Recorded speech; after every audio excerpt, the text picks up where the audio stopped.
নমস্কার বন্ধুরা, সাহিত্যম থেকে প্রকাশিত স্যার আর্থার কোনান ডয়েলের শার্লক হোমস রচনা সমগ্র থেকে চার হাতের স্বাক্ষর গল্পটার অন্তিম পর্ব আজ পড়ছি। হাত কড়া বাঁধা হাতে সে হোমসের তৈরি হুইস্কি আর জল ধরল। মিস্টার শার্লক হোমস আর মিস্টার জোন্স হাঁটুতে হাত রেখে বসে প্রচুর কৌতূহলের সঙ্গে ওর কথা শুনছেন বটে, কিন্তু ওদের মুখেও প্রচুর বিরক্তির ছাপ। এটা হয়তো স্মলও লক্ষ্য করে থাকবে, কারণ আবার যখন সে তার বিবৃতি শুরু করলো, তার গলার আওয়াজ আর ভাবভঙ্গিতে তখন খানিকটা বেপরোয়া ভাব ফুটে উঠল। স্মল পুনরায় বলতে শুরু করলো, কাজটা যে অত্যন্ত গর্হিত তাতে সন্দেহ নেই, কিন্তু আমি বলতে পারি আমার মতো অবস্থায় খুব কম লোকই এই মনোমুক্তর বকরা ছেড়ে দিত। তখন সে ভালো করেই জানতো রাজি না হলে নির্ঘাত তার গলা কাটা যাবে। তাছাড়া ব্যাপারটা তখন দাঁড়িয়েছিল এইরকম, লোকটি দুর্গে প্রবেশ করার পর হয় আমি মরব, নয়তো ও মরবে। যদিও পালাতে পারত তাহলে সব জানাজানি হয়ে যেত। তখন সামরিক বিচারে হয়তো আমাকে গুলি করে মারা হতো, কারণ তখনকার দিনে প্রচুর কড়াকড়ি ছিল। তখন আবদুল্লাহ আর আমি তাকে তুলে নিয়ে ভেতরে এলাম। মোহাম্মদ সিংয়ের ওপর রইল তুরন পাহারার বার। লোকটার জন্য আগে থেকেই জায়গা ঠিক করা ছিল। আঁকাবাঁকা পথ ধরে একটা ইটের দেওয়াল ভাঙ্গা হল ঘর পৌঁছে ঘরের মাটির মেঝের একটা জায়গা নিচু হয়ে একটা স্বাভাবিক কবরের মতো হয়ে গেছিল। বণিক আজমতকে সেখানে রেখে আলগা ইট দিয়ে তাকে ডেকে দিলাম আমরা। তারপর মণিমুক্তর বাক্সটার কাছে গেলাম। প্রথমবার তাড়াকে সে বাক্সটা যেখানে ফেলে দৌড়েছিল সেখানেই রয়ে গেছে সেটা। সেই বাক্সটাই আপনারা এখন টেবিলের উপর রেখেছেন। বাক্সের চাবিটা বাঁধা ছিল ওপরের কারুকাজ করা হাতলের সঙ্গে একটা সিল্কের সুতো দিয়ে। বাক্সটা খুললাম, সঙ্গে সঙ্গে লণ্ঠনের আলোয় একরাশ মণিমুক্ত জলমল করে উঠল। একরাশ এত দামি জিনিসের কথা আমি কেবলমাত্র পুঁথিতেই পড়েছি আর ছেলেবেলায় স্বপ্ন দেখেছি শুধু। একেবারে চোখ দাদানো বলবো কি। দেখে দেখে যখন আশ মিটল তখন ওগুলো বার করে একটা ফর্দ তৈরি করলাম। একেবারে প্রথম শ্রেণীর হিরে ছিল 43টা। তাদের মধ্যে একটার নাম ছিল গ্রেট মোগল, সেটা নাকি ছিল পৃথিবীর দ্বিতীয় হিরে। খুব চমৎকার পান্না ছিল 97টি, 170টা চুনি ছিল, 40টা পদ্মরাগ মণি, 210টা নীলকান্ত মণি, 61টা এগেট, অসংখ্য ফিরোজা, অনিক্স, বৈদুর্যমণি, নীলচে সবুজ রঙের টার্কিস, এসব ছাড়া আরও অনেক মণিমুক্ত যা আমি তখন চিনতাম না, পরবর্তীকালে চিনেছি। এসবের উপর ছিল প্রায় 300 খুব চমৎকার মুক্ত। তার মধ্যে 12টা ছিল একটা সোনার মুকুটে বসানো। ভালো কথা, সেই 12টা মুক্ত কিন্তু কিভাবে যেন খোয়া গেছিল। ঠিক হয়েছিল যতদিন না দেশে শান্তি ফিরে আসছে ততদিন এই বাক্সটা কোনো নিরাপদ জায়গায় লুকিয়ে রাখা হবে, তারপর সমান ভাগে ভাগ করে নেওয়া হবে। কেউ কাউকে প্রতারণা করবে না। বাক্সটা নিয়ে আমরা সেই ভাঙ্গাচুরা হল ঘরে গেলাম যেখানে মৃতদেহটা লুকিয়ে রাখা হয়েছিল। সেখানকার একটা শক্ত দেওয়ালে গর্ত করে বাক্সটা লুকিয়ে রাখা হলো। পরদিন আমি 4 জনের জন্যে 4টে নকশা তৈরি করে তার নিচে পরপর 4 জনই সই করলাম এবং জায়গাটা ভালো করে চিনে রাখলাম। আমরা সবাই শপথ করলাম আমরা পরস্পরের সর্বদা সর্বত্র সহযোগিতা করে যাব। বুকে হাত দিয়ে বলছি, সে শপথ আমি আজও পর্যন্ত ভাঙ্গিনি। ভারতের সিপাহী বিদ্রোহ ব্যর্থ হবার পর এবং উইলসন দিল্লি অধিকার করবার পর আর স্যার কলিন লখনৌ মুক্ত করবার পরই কর্নেল গ্রেট হেডের অধীনে এক সৈন্যবাহিনী আগ্রায় এসে বিদ্রোহীদের তাড়িয়ে দিল শহর থেকে। মনে হলো যেন হয়তো শান্তি প্রতিষ্ঠিত হতে চলেছে এবং আমরা 4 জন আশা করছি এবার লুটের মাল বক্রা করে নিরাপদে বেরিয়ে যেতে পারবো। কিন্তু হায়, আমাদের সকল আশা ব্যর্থ হলো। আজমতের হত্যার দায়ে আমরা ধরা পড়লাম। হত্যাকাণ্ডটা খুব পরিষ্কারভাবে প্রমাণিত হয়েছিল। আসলে আমরা আগে থেকে জানতেই পারিনি যে বণিক ছদ্মবেশী আজমতের পিছনে তার চেয়েও বিশ্বস্ত একজন লোককে নজর রাখতে বলা হয়েছে। সেই দুর্গপতির কাছে পরদিন আজমতের খোঁজ নিতে আসে। ফলে খোঁজ পড়ায় আজমতের মৃতদেহের খোঁজ পাওয়া যায়। শিখ 3 জনের আজীবন কারাদণ্ড হয়ে গেল। প্রথমটায় আমার মৃত্যুদণ্ড দেওয়া হয়েছিল, কিন্তু পরে সেই দণ্ড লাঘব হয়ে আমারও সঙ্গীদের মতোই শাস্তি হলো। 4 জনের পায়েই বেড়ি পড়ল, কিন্তু আমি সুযোগের অপেক্ষায় রইলাম। অন্য কেউ হলে ক্ষোভে দুঃখে পাগল হয়ে যেত। শেষ পর্যন্ত সুযোগ এলো। আগ্রা থেকে মাদ্রাজে এবং মাদ্রাজ থেকে আমাকে আন্দামানে পোর্ট ব্লেয়ারে বদলি করা হলো। সেখানেই কেপটাউনে আমাকে একটা কুটির দেওয়া হলো। সারাদিন কাজ করতে হতো, কুড়াকুড়ি আর গর্ত করা আর চুবড়ি আলুর চাষ। সন্ধেবেলায় আমার খানিকটা সময় মিলত। সকল সময় আমি পালাবার সুযোগ খুঁজতাম, কিন্তু যে কোনো দেশই এখান থেকে শত শত মাইল দূরে। আর হ্যাঁ, সার্জন ডক্টর সোমার্টনের কম্পাউন্ডারির কাজও করতে হতো, ফলে কিছু কিছু তার কাজও দেখে দেখে শিখেছিলাম। সার্জনরা মাঝে মাঝে সন্ধ্যাবেলায় প্রায় তাসের আসর বসাতো। ডাক্তারখানার আলো নিভিয়ে আমি তখন তাস খেলা দেখতাম। তাস খেলা দেখতে আমার ভীষণ ভালো লাগতো। ডাক্তারবাবুর খেলার সঙ্গী ছিলেন 3 জন, মেজর সল্টো, ক্যাপ্টেন মর্স্টেন আর লেফটেন্যান্ট ব্রমলি ব্রাউন। এরা ছিলেন স্থানীয় আদিবাসীদের শীর্ষস্থানীয়। আর ছিলেন সার্জনের সঙ্গে 2-3 জন অসামরিক কর্মচারী। এই খেলায় সৈনিকরা কেবলই হেরে যেত আর অসামরিক ব্যক্তিরা জিতত। রাতের পর রাত দেখা যেত সৈন্যরা হেরে হেরে গরিব হয়ে যাচ্ছে, আর যত হারছে খেলার নেশা তাদের ততই বেড়ে যাচ্ছে। সবচেয়ে বেশি লোকসান হচ্ছিল মেজর সল্টোর।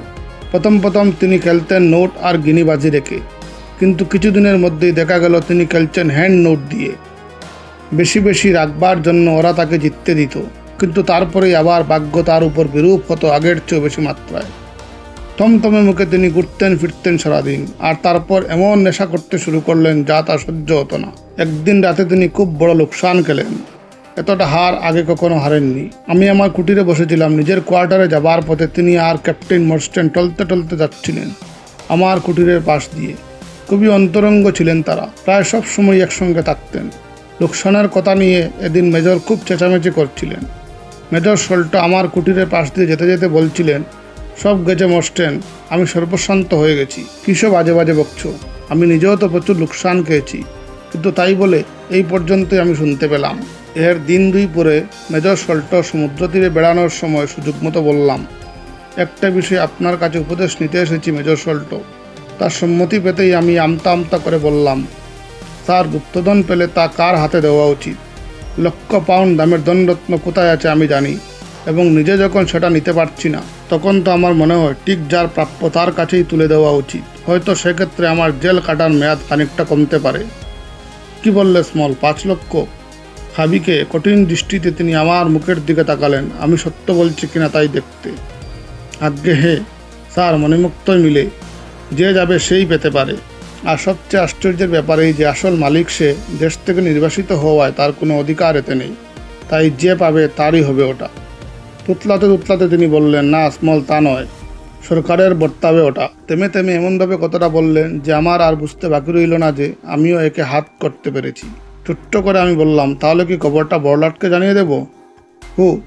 অমন কাজটি করো না, তাহলে পরে অনুতাপ করতে হবে। আচ্ছা, সমস্ত ঘটনাটা খুলে বলো দেখি।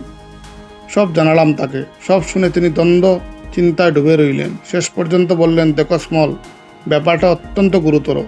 এ নিয়ে ভুলেও কারোর সঙ্গে কোনো আলোচনা করবে না। 2 দিন পরে তিনি আর ক্যাপ্টেন মর্স্টেন গভীর রাতে একটা লণ্ঠন হাতে আমার কুটিরে এলেন।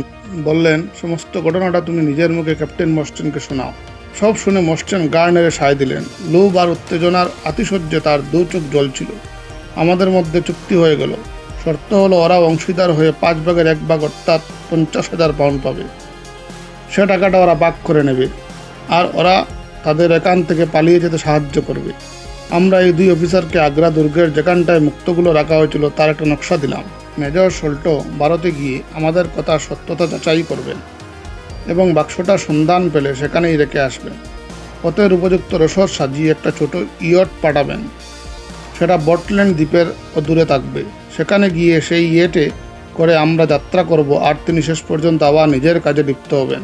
তারপর ক্যাপ্টেন মর্স্টেন ছুটির জন্য দরখাস্ত করবেন, আমাদের সঙ্গে আগ্রায় মিলিত হবেন। তখন আমাদের মধ্যে ভাগ বাটোয়ারা হবে, আর মেজরের ভাগটাও তিনিই নিয়ে যাবেন। ঠিক হলো। কিন্তু শয়তান সল্টো ভারত থেকে আর ফিরল না।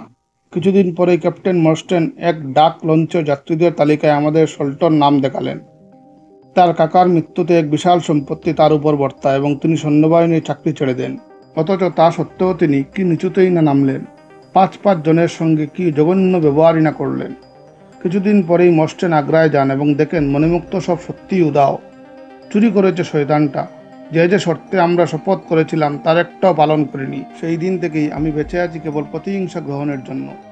এইটিই ছিল আমার সারাদিনের চিন্তা, আর সেই চিন্তাকে আমি লালন পালন করতাম সারাটা রাত ধরে। শেষ পর্যন্ত এমন এক নেশায় পরিণত হলো যে এছাড়া আর সব কিছুই আমার কাছে তুচ্ছ বলে মনে হলো।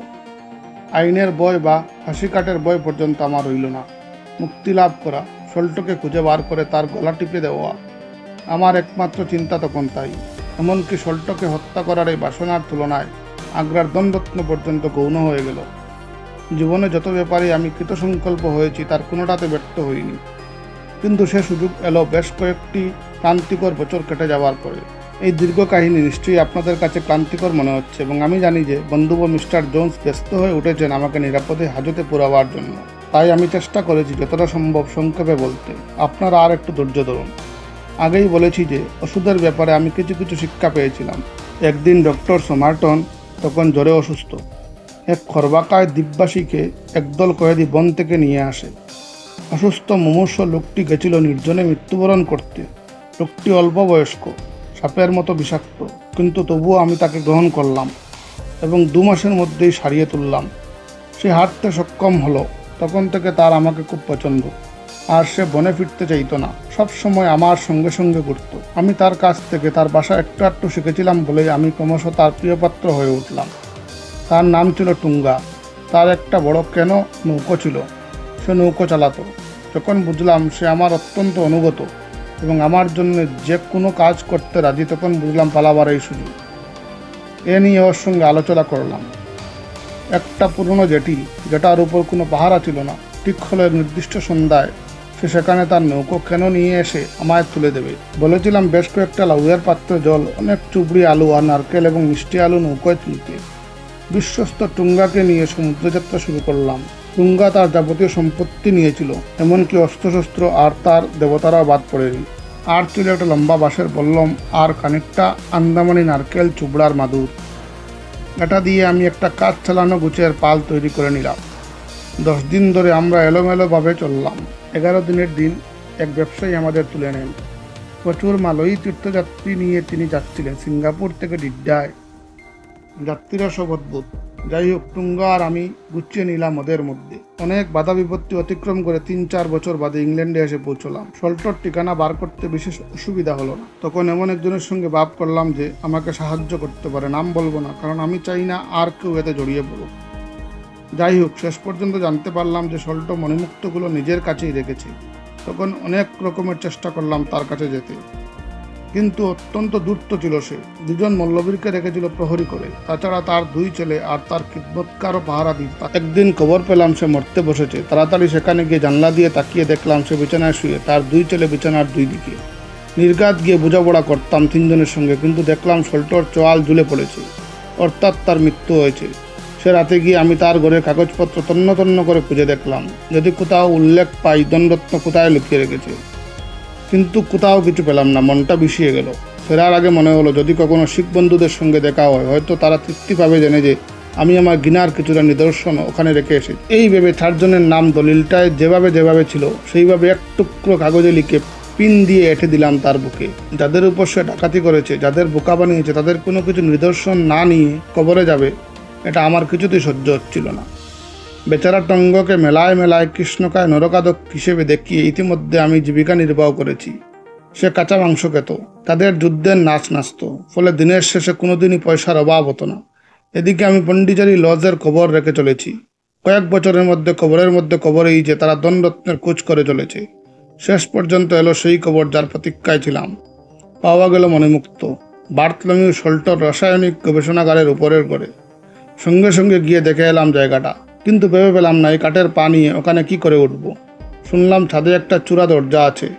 আর খবর নিলাম বার্থলোমিউ কখন রাতের খাবার খায়। মনে হলো টুঙ্গার সাহায্যে সহজেই কাজটা হাসিল করা যাবে। ওর কোমরে একটা লম্বা দড়ি বেঁধে দিলাম। বেড়ালের মতো বেয়ে উঠতে পারত। ও ছাদ থেকে চূড়া কুটুরিতে ঢুকে পড়ল, কিন্তু দুর্ভাগ্যের বিষয় বার্থলোমিউ তখনও ছিল ওখানে। বেচারা টুঙ্গা মনে করলো ওকে হত্যা করে বাড়ি বাহাদুরির কাজ করেছে, কারণ দড়ি বেয়ে উঠে দেখি সে খুব জাকের সঙ্গে ঘুরছে ফিরছে। তাই অত্যন্ত আশ্চর্য হলো যখন আমি দড়ি দিয়ে তাকে মারতে গেলাম আর গালাগালি করলাম। রক্তপিপাসু ভূত একটা। মণিমুক্তর বাক্সটা নামিয়ে নিলাম, তারপর নিজেও নেমে গেলাম।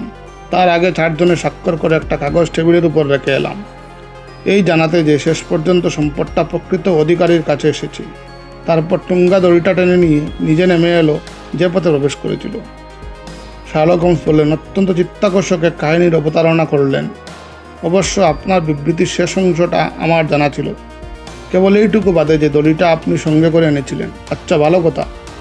আমি ভেবেছিলাম টুঙ্গার সবগুলো তীরই হারিয়ে গেছিল, কিন্তু কি করে তাহলে লঞ্চে আমাদের লক্ষ্য করে তীর চড়েছিল? আজ্ঞে সব হারালেও একটা তো তার ব্লো পাইপে লাগানোই ছিল। হ্যাঁ, এটা আমি ভেবে দেখিনি। জোনাথন বলল, আর কিছু আপনাদের জানবার আছে? হোমস বললেন, না ধন্যবাদ। এথেলনি জোন্স বললেন, মিস্টার হোমস, অপরাধ তত্ত্বে আপনি যে একজন বিশেষজ্ঞ তাতে সন্দেহ কি? আপনাকে একটু খাতির করতে হবে বই কি, কিন্তু তাহলেও কর্তব্যই, এবং আপনারা আপনার বন্ধুর খাতিরে আমি তা থেকে বেশ খানিকটা সরেই গেছি বলতে কি। স্বস্তি ভাবই জোনাথন স্মলকে গারদে চাবি বন্ধ করতে পারলে। গাড়িটা অপেক্ষা করছে, আর দুজন ইন্সপেক্টরও নিচে রয়েছে। সাহায্যের জন্য আপনাদের ধন্যবাদ। অবশ্য বিচারের সময় দুজনকে উপস্থিত হতে হবে তখন। ধন্যবাদ। পরবর্তী গল্প আগামী দিন।